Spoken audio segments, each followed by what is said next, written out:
اللہ سے کیے گئے عہد کو تازہ کرنے کا طریقہ کیا ہے؟ اور وہ ستون نمبر 1 کیا؟ نماز. کس لیے؟ تاکہ بھول نہ جاؤ کہیں.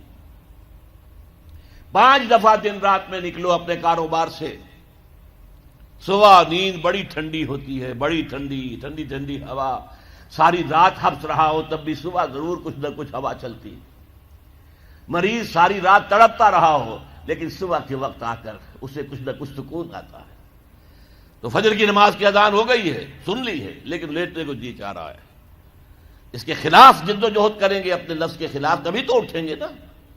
آؤ اٹھو، جاؤ مسجد میں، اللہ سے اپنا عہد جو ہے جو تم نے کیا ہوا ہے بندگی کا عہد، جاؤ تازہ کرو اسے. 4 رکعتوں میں 4 دفعہ کہو ایاک نعبد و ایاک نستعین، اے اللہ ہم تیری ہی بندگی کرتے ہیں، تجھ ہی سے مدد مانگتے ہیں.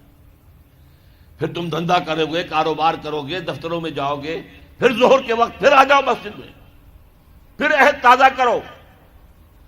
پھر کوئی تھوڑا سا قیلولہ کر لیا، کوئی تھوڑا سا آرام کر لیا، کچھ کھانا کھایا، پھر گئے اپنی دکان پر. لیکن پہلے عصر کی نماز پڑھ لو، پہلے تم اپنا عہد جو ہے پھر تازہ کر لو.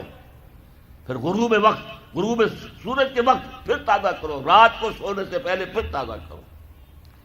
حفیظ جالندری کا بڑا عمدہ شعر ہے کہ سرکشی نے کر دیے دھندلے نقوش بندگی، آؤ سجدے میں گرے لوح جبیں تازہ کریں.